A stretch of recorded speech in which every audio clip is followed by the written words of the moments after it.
मुझे लगता है किसी भी गांव में वो घुस नहीं पाएंगे। जनता इस बार उनको खदेड़ने के चक्कर में, पश्चिम में आप देख लीजिए, पश्चिम से देख लीजिए, भारतीय जनता पार्टी के तमाम विधायकों को खदेड़ा जा रहा है। और अब तो ममता दीदी भी आने वाली हैं। वहाँ पे क्या हुआ, बंगाल में खेला होबे नारा था और यहाँ खदेड़ा होबे हो रहा है।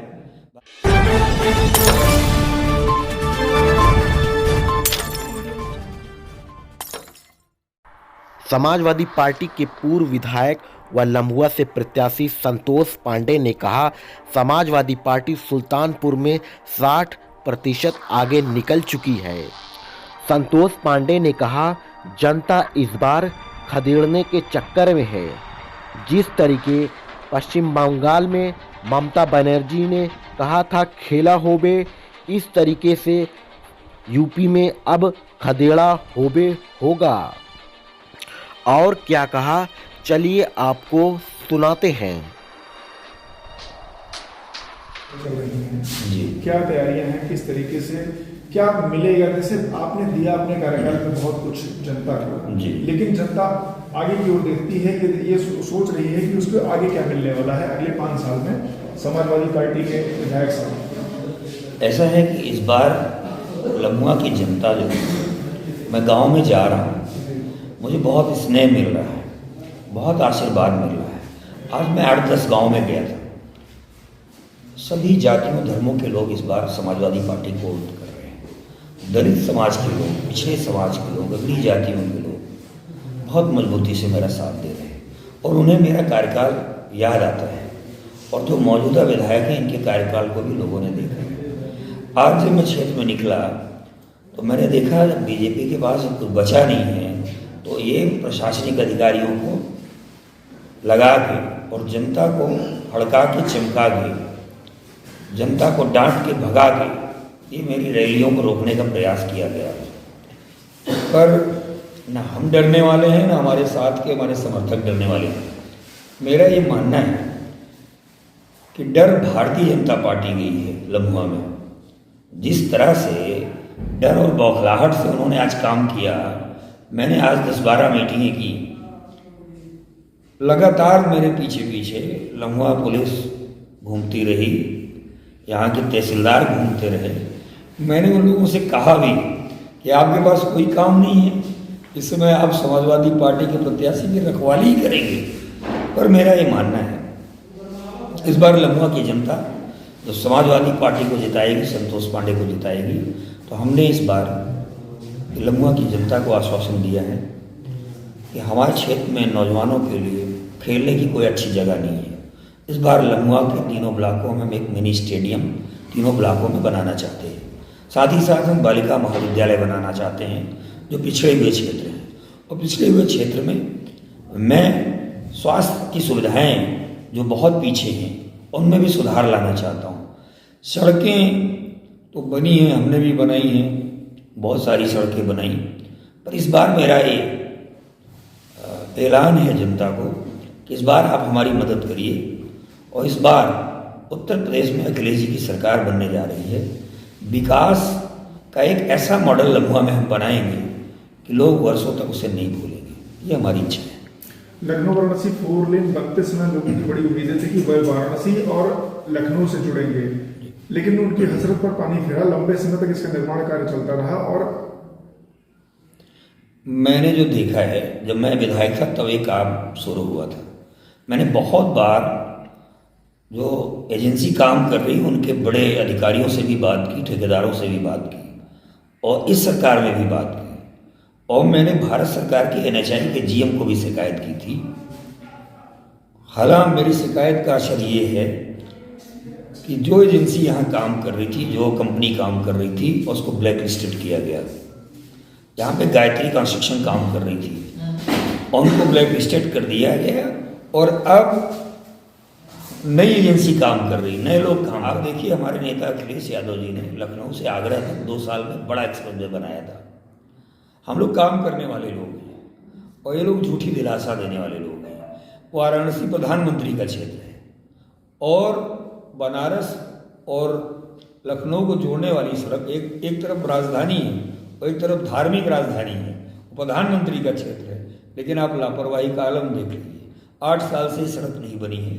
मेरा ये मानना है भारतीय जनता पार्टी के जो अगुआ लोग बैठे हैं ये जनता को केवल झूठी दिलासा देते हैं, इनकी कोई नीयत काम करने की नहीं है। हम जनता को ये वादा कर रहे हैं समाजवादी पार्टी की सरकार बनेगी, बहुत जल्द इस निर्माण को हम लोग पूरा करेंगे। अयोध्या में राम जन्मभूमि निर्माण चल रहा है, ऐसे में धोपाप आज तक इस विकास से अछूता रहा है, इसके लिए कोई प्लानिंग नहीं? देखिए, ऐसी मान्यता है धोपाप हमारे क्षेत्र में है। हम लोग इस बात के लिए गौरव महसूस करते हैं कि धोपाप हमारे लम्हुआ क्षेत्र में है। धोपाप ऐसा कहा जाता है कि भगवान राम जब रावण का वध करके निकल रहे थे तो ऐसा बुजुर्गों द्वारा पुराणों में भी कुछ लोग बताते हैं कि ऐसा कहा जाता है कि उनके मन में एक ये भाव था कि रावण जो कि ब्राह्मण समाज का था, उनके मन में ये था कि हम यहाँ स्नान करेंगे तो जो भी ऐसी भावनाएं होती हैं कि ब्रह्म हत्या होती है तो उसमें दोष लगता है, तो भगवान राम ने यहाँ स्नान करके उससे मुक्ति पाई थी, ऐसा मैंने सुना है। तो मेरा ये मानना है कि ये जो सरकार है, जो योगी बाबा की सरकार है, इन्होंने तो बहुत ब्रह्म हत्याएं कराई। तो मैं तो आपको ये कहना चाहता हूँ कि योगी बाबा आके यहाँ पहले ब्रह्म हत्या का दोष अपना मुक्त करने के लिए आके हमारे यहाँ पाप धोलें अपना, नहीं तो ये जो समाज है, अगर ये परिपाटी मानी जाती है तो निश्चित रूप से उनको श्राप लगेगा और वो घंटा ही बजाएंगे। विधायक जी, बीजेपी ने अभी सुल्तानपुर में प्रत्याशियों की घोषणा नहीं की, क्या बगावत का या हार का डर है उनको? देखिए, भारतीय जनता पार्टी सुल्तानपुर जनपद में बहुत पीछे हो गई है। आप 5 विधानसभा में घूम के देख लें, समाजवादी पार्टी के सारे प्रत्याशी 60% चुनाव आगे बढ़ा चुके हैं। भारतीय जनता पार्टी में इतनी गुटबाजी है, इतनी गुटबंदी है और यहाँ के विधायकों के खिलाफ जनता में इतना आक्रोश है कि जो लोग इस समय भाजपा के विधायक हैं, अगर उनको भारतीय जनता पार्टी का टिकट मिलेगा तो मुझे लगता है किसी भी गांव में वो घुस नहीं पाएंगे। जनता इस बार उनको खदेड़ने के चक्कर में, पश्चिम में आप देख लीजिए, पश्चिम से देख लीजिए, भारतीय जनता पार्टी के तमाम विधायकों को खदेड़ा जा रहा है।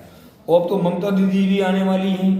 वहाँ पे क्या हुआ, बंगाल में खेला हो गए नारा था और यहाँ खदेड़ा हो गए हो रहा है। भारतीय जनता पार्टी के लोग खदेड़े जा रहे हैं। जनता ने मन बना लिया है कि इन झूठे लोगों को समाज से हटाना है और जनता खुशहाली चाहती है, नौजवान रोजगार चाहते हैं, कमज़ोर और गरीब लोग जो हैं, तमाम बुजुर्गों को मैं देखता हूं कि 500 रुपये समाजवादी पेंशन हम लोगों ने दिया था, उसी से उनका जीवन यापन होता था। और इस बार हमारा कहना है कि जब महंगाई इतनी चरम सीमा पे है, कड़ू का तेल 80 रुपये से 250 रुपये लीटर हो गया और जो 20,000 कमाता था वो 10,000 उसकी कमाई हो गई। तो जनता इनके झांसे में आके पिछली बार वोट तो दे दिया था जनता ने, लेकिन अब जनता को जो दर्द इन्होंने दिया है, मेरा ये मानना है कि इस बार भारतीय जनता पार्टी की सुल्तानपुर में सब सीटों पर जमानतें जब्त हो जाएंगी। कादीपुर से दोबारा प्रत्याशी बनाए गए हैं राजेश गौतम, लेकिन कल उनका एक वीडियो वायरल हुआ है, वो किसी गांव में जाते हैं और उनका बहुत विरोध होता है तो गांव से भाग जाते हैं। ऐसे कादीपुर में जिस गांव में उनका विरोध हुआ था, उन्होंने ब्राह्मण समाज के बच्चे पे जबरदस्ती अर्जन एक्ट का मुकदमा लिखाया था। उस समय मैंने कादीपुर के विधायक से बात किया था और मैंने उनको कहा था कि विधायक जी आप सुधर जाइए, अन्यथा आपकी ये हालत हो जाएगी कि जनता आपको खदेड़ेगी। और आज वही उनको सामना करना पड़ रहा है। आप कभी उनसे पूछिएगा कि जब ये प्रकरण हुआ था तो आपको लम्हुआ के पूर्व विधायक ने फ़ोन किया था कि नहीं किया था। हमने उस समय भी उनको आगाह किया था कि ये जो हरकतें आप कर रहे हो उसका परिणाम भी आपको ही झेलना पड़ेगा। और मेरा मानना है इस तरह की नीयत के लोग जो फर्जी मुकदमा लिखाते हैं, अभी हम पे फर्जी मुकदमा लगा दिया।